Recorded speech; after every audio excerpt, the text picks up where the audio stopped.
1947 में योगी जी नहीं थे, 10.5 लाख सनातनी हिंदुओं की गर्दन काट के देश भी बटा और सत्ता भी बनी और एक पार्टी ने देश भी लिया। आप तलवार के जोर पर किसी कन्हैया की गर्दन काट देंगे और इस देश के 80 से 90 करोड़ लोगों को डराने की कोशिश करेंगे। क्योंकि आपको राजनीति सूट करती है, आप समाज के अंदर में नफरत की राजनीति करते हैं, नफरत की राजनीति करके आप सत्ता पाना चाहते हैं, यही आपका मकसद है कि सारी खुदाई एक तरफ और सिर्फ मुसलमानों के लिए लड़ता सपाई एक तरफ। प्रेरित होते हैं गिरिराज सिंह जैसे लोगों से, योगी आदित्यनाथ जैसे लोगों से। पुष्पेंद्र जी बंटेंगे तो कटेंगे पर बोल रहे थे, जिसमें उन्होंने कहीं भी हिंदू मुस्लिम शब्द का प्रयोग नहीं किया, जिस पर अनुराग भदौरिया खुद ही हिंदू मुस्लिम करने लगा। तो चलिए सुनते हैं इस डिबेट को। उससे पहले इस वीडियो को लाइक और चैनल को सब्सक्राइब करना ना भूलें। चलो भाई देखो अब मैं क्या करता हूं। कि बटेंगे तो कटेंगे क्या मैसेज देता है और क्यों जरूरी है? अच्छा मैसेज है, लेकिन देर से दिया गया है, पहले देना चाहिए था। इस देश में सच बोलने वालों को लोग हेट मॉन्गर कहने लगे हैं और झूठ बोलने वाले लोग जो हैं वो इंटेलेक्चुअल कहलाने लगे हैं। 1947 में योगी जी नहीं थे, 10.5 लाख सनातनी हिंदुओं की गर्दन काट के देश भी बटा और सत्ता भी बनी और एक पार्टी ने देश भी लिया। तो सवाल ये है कि बटने की बात जब कही जाती है तो ये उन लोगों के दिमाग में आता है कि वो किसी खास लोगों से कह रहे हैं, देश के तमाम लोगों से कह रहे हैं बटने के लिए। आपके जहन में क्यों आता है कि सिर्फ हिंदुओं के लिए कहा गया है? ये तो आपकी सोच है। इसलिए इस बयान को भारतीय राजनीति में इसलिए ज़रूरी है कि इसी के कारण देश बटा, इसी के कारण कश्मीर हुआ, इसी के कारण केरला हुआ, दिल्ली हुआ।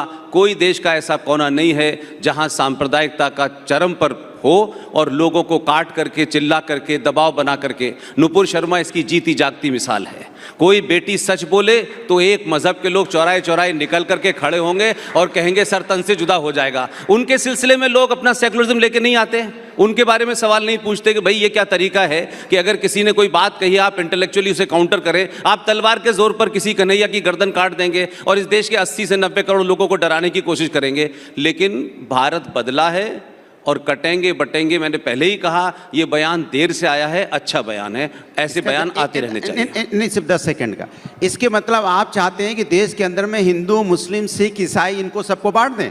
हिंदुस्तान संविधान से नहीं चलेगा। हिंदुस्तान किससे चलना चाहता है? सुन लीजिए, आपकी बात का जवाब देते हैं। हमने कहा धर्म के नाम पे, आपके मन में चोर था, मैंने कहा धर्म के नाम पे राजनीति नहीं होनी चाहिए। राजनीति में धर्म की बात होनी चाहिए। आप हिंदू मुस्लिम क्यों करने लगे? मैं बता रहा हूं, मतलब आपके मन में चोर है। आप नहीं सुनिए, आप 1947 की बात करते तो 1942 में आप कहां थे? जब देश आजादी का आंदोलन हो रहा था तब आप कहां थे? भदौरिया जी आपने पार्टिसिपेशन क्यों नहीं किया? बताइए आप। तब नहीं बताएंगे आप, तब नहीं बताएंगे क्योंकि आपको राजनीति सूट करती है। आप समाज के अंदर में नफरत की राजनीति करते हैं, नफरत की राजनीति करके आप सत्ता पाना चाहते हैं, यही आपका मकसद है। आपका मकसद जोड़ने का नहीं है, तोड़ने का मकसद है आपका। और ये आप नहीं समझ रहे हैं आप समाज के अंदर क्या बोके जा रहे हैं।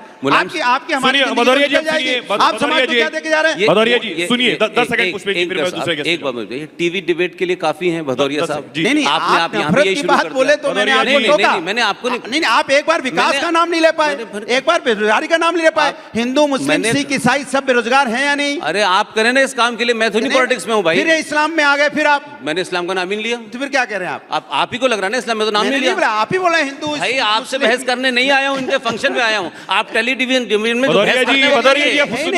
नफरत की बात नहीं, आप मुझे मत बताइए क्या नफरत है। Don't tell me what is नफरत। काटने बांटने की बात, हम सब हिंदुस्तानी हैं, आप नहीं हम सब एक हैं। आप नहीं है, मैं बोलता हूँ आप नहीं है। मैंने आपको सर्टिफिकेट कब दे रहा हूँ? नहीं मानता आपको मैं। आप दिन भर टेलीविजन पे बकवास कोई मतलब भदौरिया जी, आप बोलिए हिंदुस्तानी है, बोलिए आप। रिपब्लिक टेलीविजन के भदौरिया जी हो गया। दूसरों को भी सुनिए, बस यही टॉलरेंस है कि आप दूसरों को सुनने को तैयार नहीं। मैं सुन रहा हूँ, नहीं सुन पा रहे। हिंदुस्तानी हूँ मैं, फर्क से कहता हूँ। मेरा सवाल बहुत हिंदुस्तानी है, ठीक है, लेकिन भाई मैं टेलीविजन डिबेट करने नहीं आया हूँ। जी बोलिए। आप अपनी बात रखिए, मैं अपनी बात रख रहा हूँ। देखो डिबेट करने नहीं आया हूँ जो आप करते हैं दिन भर टेलीविजनों पे। जो आप बांटते हैं दिन भर, उसके वो नहीं चलेगा। समाज तो रोकिए ना जाके, आप काउंटर करिए पब्लिक में जाके, टेलीविजन पे क्या पकड़ रहे हैं? शिवम मेरा सवाल आपसे, बटेंगे तो कटेंगे, क्या ये देश को बांटने का फॉर्मूला है?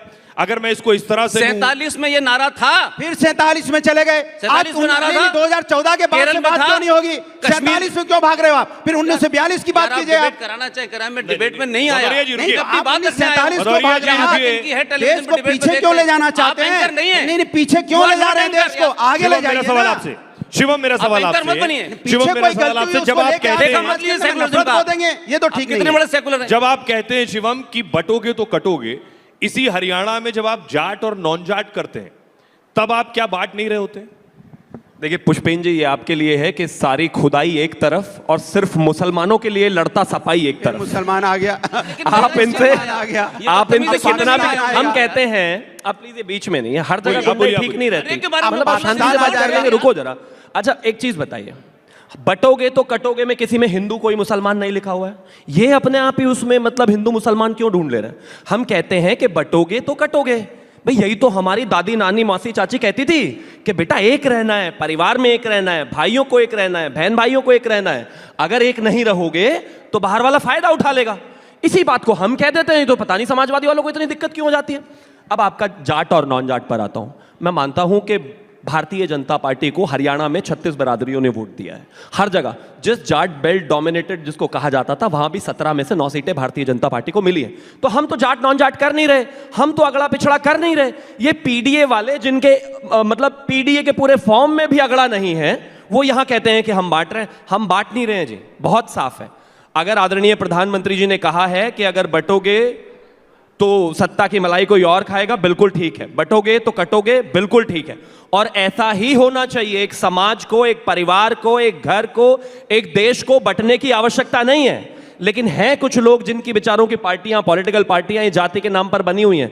अब वो इसके अलावा और कर भी क्या सकते हैं? कंचना जी, जी शायद शिवम त्यागी जी योगी जी को अपना नेता मानते हैं, गिरिराज सिंह जी को अपना नेता नहीं मानते हैं, क्योंकि गिरिराज सिंह ने साफ साफ आज कहा है, आज उनकी यात्रा निकल रही है, हिंदू सम्मेलन, हिंदू मिलन कुछ यात्रा निकल रही है, हिंदू जगाओ यात्रा निकल रही है, उसमें साफ साफ उन्होंने कहा है कि बटोगे तो कटोगे मत। हिंदुओं के लिए मैसेज है कि हिंदुओं बटो नहीं। तो इसमें भी क्या बुराई है? आप शायद एक को अपना नेता मानते हैं, एक को नहीं मानते हैं, लेकिन आज हम जो घटनाएं देख रहे हैं, चाहे वो अभी चल रहा बहराइच का केस देख लें, उसमें जो हत्या हो रही है, जो मर्डर हो रहा है पुलिस के द्वारा, नॉर्मल लोगों के द्वारा, ये जो हत्या मर्डर हो रही है, हमें दिख रहा है ये अपराध एक नॉर्मल चलते फिरते हुए लोग कर रहे हैं, उनके अंदर ये चीज भरा हुआ है। लेकिन प्रेरित कहां से होते हैं? प्रेरित होते हैं गिरिराज सिंह जैसे लोगों से, योगी आदित्यनाथ जैसे लोगों से, जो यानी आप कह रही सरफराज ने राम गोपाल मिश्रा पर गोली चलाई, ये गिरिराज सिंह से प्रेरित था?